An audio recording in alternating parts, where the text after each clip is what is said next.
Who made the Blackstone Fortresses, and what was their original purpose? What are the destructive power of these weapons, and how did Abaddon the Despoiler unleash their power during the Gothic War? Friends, let's find out, and welcome to another 40k video. First we will look at their origins from the Necron 3rd edition Codex. There we are told that the Satan Deceiver had spent millennia abroad in the galaxy, gathering followers and interfering with attempts to disturb its brethren.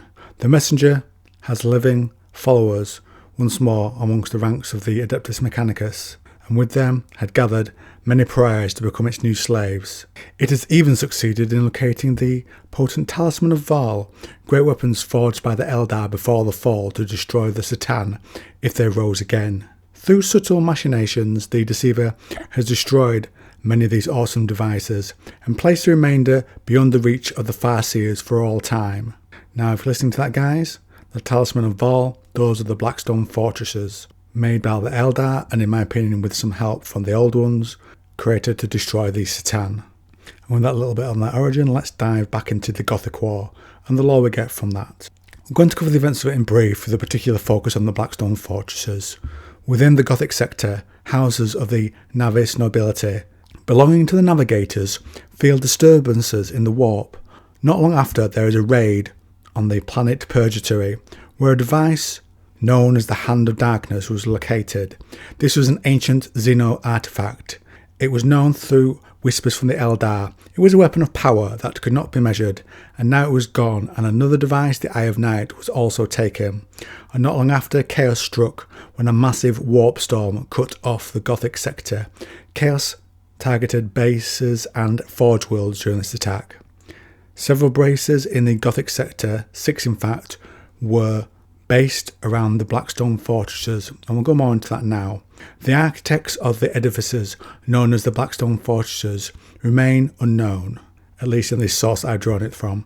All analysis of their materials and construction methods has proved inconclusive. Attempts to date them vary massively between 17,000 years old and 300,000 years old. They've remained dormant since their discovery early in the second millennium of the Emperor's divine rule. Even with most of its systems inoperative, a Blackstone Fortress made an incomparable foundation for a naval base. None of these bases, greatly refitted by the Mechanicus once discovered, have ever been taken. At Rebo, the Despoiler's forces attacked Blackstone Fortress 4. When they came within range, the power systems of the fortress went offline, and so the guns did not work and the fortress was taken. Then we see the use of a Blackstone Fortress on a cardinal world. There the Planet Killer made orbit, and what was seen was recorded. Within the Planet Killer's central cavity, we could detect a massive power surge. Energy crackled from a number of ports on the hull. Then with a blast that blotted the sun from our scanners, it opened fire. The energy beam lasted for about a half hour. Emperor knows how they could generate that much energy. We linked into the planetary surveyors to see what was happening on the surface. That bolt bored its way through miles of the planet's crust and seared through the mantle beneath. As the attack finished, the magma surged forward through this continent-sized wound, breaking apart Savaven from within. The seas burrowed into the skies, the ice caps melted, and whole continents sunk beneath the tidal wave. With such an unimaginable release of power, Savaven was blown out of her natural orbit and flipped over on her axis. I guess nobody was alive by then, but if they were, they didn't last long. Like a rations pack crushed in your fist, Savaven just crumpled in on herself, then broke up into thousands of fragments. There is just an asteroid field there now, really dense, impossible to navigate. There were 14 billion people living on Savaven, 14 billion dead in an hour, and clearly from that little narrative bit you can see the incredible destructive power that the Blackstone Fortresses hold, and that's just one. Let's see what happens next with Abaddon. This was way beyond even Exterminatus, and many Imperial worlds surrendered, and I don't blame them personally, without fight, and next they took another fortress, Blackstone 6. As with the first, they took control of the fortress from afar, turning down its power systems using those 2 arcane devices I mentioned earlier, and making a death trap of it. Doing enough damage with one Blackstone Fortress in the Polaris system, At Blackstone 1, Abaddon combines the two fortresses in his fleet. We're told, I can see it now, a column of shifting energy linking the two fortresses together. The surge is still rising, the power beam becoming visible. The damned astropath is screaming now, yelling something about a breach into warp space. What hellspawn trick are they up to? Oh my. Other recovered evidence towards an energy beam being unleashed towards Polaris 2. Here's a little example. The Vindictive was caught full on, her shields overloaded instantly. An outer hull vaporized as the energy wave passed over the ship. Polaris 2 was later found with its atmosphere stripped off and the surface scoured to a rocky plain. Of Blackstone 1 there was no sign. The battle continued for that length of 7 years, with Chaos gaining more systems. Lord Ravensburg was the hope for the Imperium, and he wanted to make the Battlefleet Gothic forces fight each splinter of the Chaos Fleet at a time, to have them really focus. The first attempt to use this strategy turned out to be a trap, and the Imperium lost a number of ships, but Ravensburg's fortunes were turned around when the Eldar aided them to victory. The forces of the glorious Emperor could now go on the effective offensive against Abaddon's forces. Abaddon also continued to fight in the Tarantis system. Ships often gathered there, and so Abaddon attacked it to stop the Imperium's forces gathering and hurting his forces further. He employed the Blackstone Fortress to do this. Then, as our source says, combining their power together in the same fashion as at Polaris, the Blackstones unleashed a massive energy wave into the Tarantis star.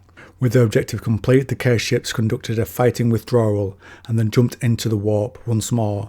For a whole month, the Tarantis star raged and boiled. Tortured storms moved over its surface. Its corona expanded to engulf the two nearest worlds. Any that could leave fled the system. But to evacuate the population of 3 worlds was an impossible task. 4 weeks after Abaddon's attack, Tarantis' star went nova, wiping out everything for many thousands of billions of miles in every direction in a storm of gas and plasma. Tarantis, a whole system, was no more, and Abaddon had the power to unleash this destructive power wherever he wished. With the help of the Eldar, after 6 months, the Imperial forces were able to find the fleet of Abaddon. They saw he was preparing to launch another attack on Schindelgeist. The Emperor's forces moved to warn them. At the place called Schindelgeist was Blackstone 5. The Emperor's forces made it 5 days ahead of Abaddon with the aid of ancient Eldar warp gates, and they then waited for the War Master, and for 3 days the fleets fought. Abaddon once more broke the Blackstone Fortresses through the Imperial defence and headed towards the star as they built up power for their linked power beams. Captain Abaddon drove his ship, the Flame of Purity, into the middle of those energy waves. The ships were destroyed almost instantly, scattered into constituent atoms. However, the detonation had expanded the fortress's power, and as Abaddon had hoped, the fortresses would take some time to accumulate the energy required for another attack. Luckily, time was something that Abaddon had run out of. Their power systems drained, the Blackstone Fortresses could do little.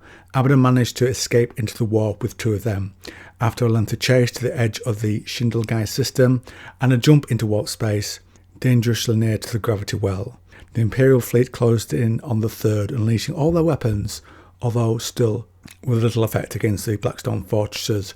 Finally, 2 strike cruisers from the Angels of Redemption, Space Marine chapter combined with an assault boat from the Divine Right, boarded the isolated Blackstone Fortress, in an attempt to recapture it, which they did.